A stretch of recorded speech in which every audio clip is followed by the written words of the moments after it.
BFM Business, Intégral Placement, l'œil de la presse. Bonjour Cédric. Le directeur éditorial de Marché Gagnant, votre sujet cette semaine? Alors cette semaine, je pars de deux actualités. D'une part, le vote solennel de la loi Pacte à l'Assemblée nationale, un texte qui, je rappelle, prévoit notamment une réforme de l'épargne retraite, texte qui devrait passer au Sénat en début d'année prochaine. Et de l'autre, le point d'étape qui a été effectué par Jean-Paul Delevoye, le haut commissaire à la réforme des retraites, qui a présenté les grandes lignes de cette fameuse retraite par points qui était souhaitée par le président de la République. Alors une réforme qui visiblement déjà prend un peu de retard et donc vraisemblablement, on ne la verra pas au premier semestre de l'année prochaine. Eh bien, voyez-vous, avec ces deux sujets, observant les horloges, eh bien, je me suis posé une question. Tout cela est-il bien cohérent? Qu'est-ce qui vous choque? Qu'est-ce qui serait incohérent? C'est quoi? C'est le timing? Bizarre. En effet, de demander aux Français de trouver des solutions pour préparer leur retraite quand ils ne savent pas encore à quelle sauce ils vont être mangés. Alors vous me direz, en mode joueur, au tiercé, on peut gagner dans l'ordre, on peut gagner dans le désordre. Moi, j'aurais envie de vous rappeler l'ordonnance sur l'exercice et les manœuvres de l'infanterie, c'était en 1800 et des poussières, où il est question de marche au pas. Alors je rappelle le principe. Au premier commandement, il faut porter le poids du corps sur la jambe droite. Au deuxième commandement, il faut porter vivement, mais sans secousse, le pied gauche en avant, à 75 cm du pied droit. Il faut ensuite vivement passer la jambe en avant et faire exactement le même mouvement. Tout ça, c'est une blague pour rappeler Pierre Desproges qui nous disait qu'il fallait continuer ainsi de suite, un pied après l'autre, sans que jamais les jambes ne se croisent. Bon, c'est quoi? C'est juste que vous voulez finalement vous fâcher ou nous fâcher avec le gouvernement et En Marche? Non, en fait, je constate que le gouvernement traite les problèmes dans le désordre, mais je me pose la question de savoir si les Français ont des leçons à lui donner. Alors, je vous propose donc aujourd'hui de réfléchir à la construction du patrimoine des Français pour savoir s'ils font les choses dans l'ordre ou dans le désordre. Et je vous propose donc de commencer par le début, les fondations. Le gamin né, que vont faire papa, maman ou les grands-parents? Moi je sais, lui ouvrir un livret A. Exactement, c'est le réflexe de base. Et avouons-le, aujourd'hui c'est une grosse bêtise. Pourquoi? Parce que la formule de calcul du livret A a été modifiée. Alors vous le savez, actuellement on est à 0,75% jusqu'en février 2020. Et à partir de 2020, on va repasser sur une formule qui va être très défavorable par rapport à celle que l'on avait auparavant. Pourquoi? Parce qu'on a supprimé l'indexation sur l'inflation. Ça veut dire que le pouvoir d'achat du livret A va désormais être négatif. Bref, si vous mettez aujourd'hui l'équivalent du prix de 100 baguettes sur votre livret A, eh bien, il y a toutes les chances pour qu'à la majorité, le gamin ne puisse en acheter que 70 ou 80. Bon, donc j'imagine que votre copine Choupinette a aussi offert un livret A à son petit et elle a eu tort. Oui, haro sur Choupinette. Toutefois, on va pas l'accabler. Pourquoi? Parce que je suis allé hier sur le site internet d'un certain nombre de banques et forcé de constater que l'ouverture du livret A reste le conseil numéro 1 des banquiers. Avec d'ailleurs, on incite en accordant une prime à cette ouverture. Alors au passage, on pourrait s'interroger sur l'application du devoir de conseil dans notre pays.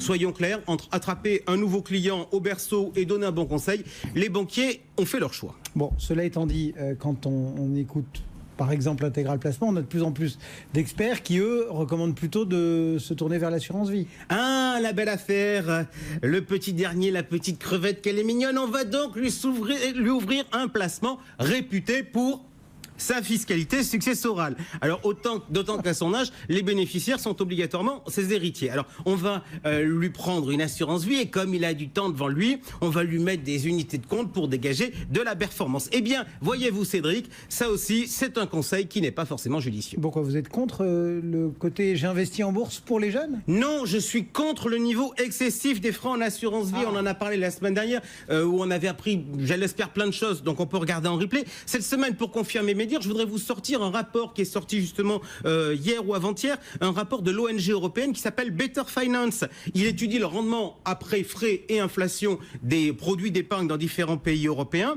Donc de 2000 à 2017, donc c'est bref, la période qui nous mène à la majorité du gamin si on avait investi à sa naissance, eh bien, les fonds de pension néerlandais ont dégagé une rentabilité nette de 2,85%. Et alors, si je regarde, dans mes petits papiers, dans le classement, nos assurances vie françaises en unité de compte, elles sont où? Attendez, je regarde. Bonne dernière. Et avec un rendement de combien, à votre avis, Cédric?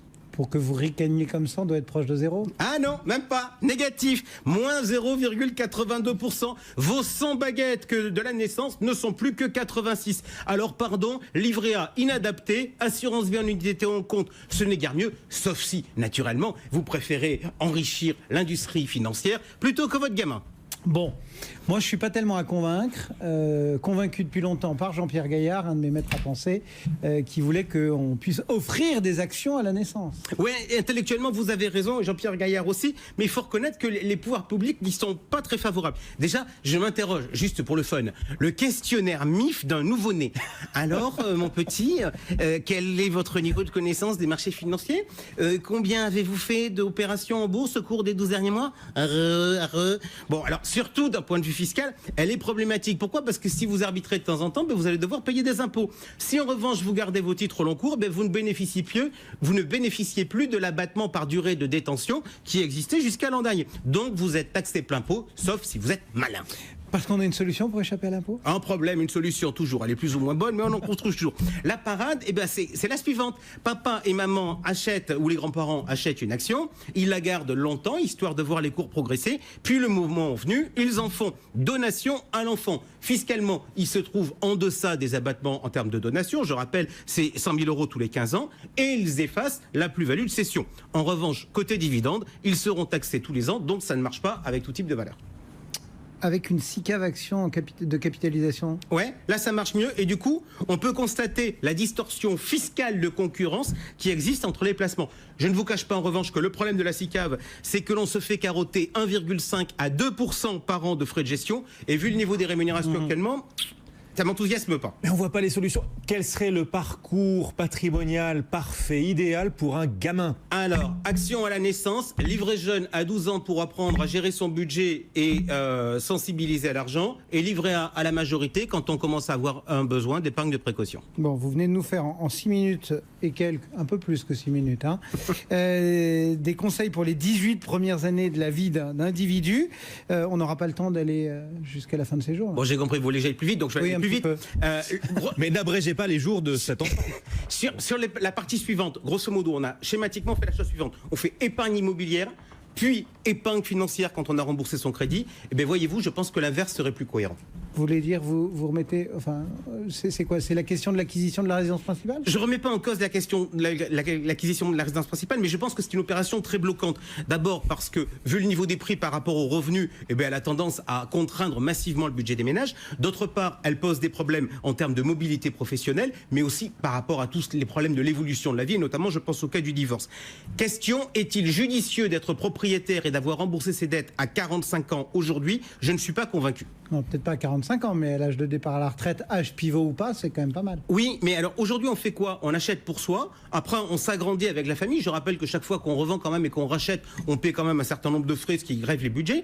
Et puis après, une fois qu'on s'est agrandi, en fait on reste là où on est, alors que les enfants sont partis, et on reste pourquoi? Avec l'espoir qu'ils reviennent, qui repasse de temps en temps vous faire une petite bise. Alors c'est d'ailleurs étonnant, on constate que le budget logement des retraités ne baisse pas, ce qui n'est pas tout à fait cohérent. Donc je pense qu'aujourd'hui il faut racheter plus tard avec l'objectif de ne plus avoir de mensualité à payer aux alentours de 55 ans. Bon, pourquoi pas 50, pourquoi 55 et pas les 62 ou 63? Parce que je pense que les fins de carrière sont aujourd'hui un peu moins glorieuses qu'elles ne furent dans le passé. Bon, on conclut? Ouais, message au gouvernement et à Choupinette, il est toujours préférable de faire les choses dans l'ordre que dans le désordre. D'une part, c'est plus lisible, et puis d'autre part, c'est plus efficace. Allez, Jean-François Filiatre et Marché Gagnant qui reviennent dans quelques minutes pour répondre à toutes vos questions. À tout à l'heure, Jean-François.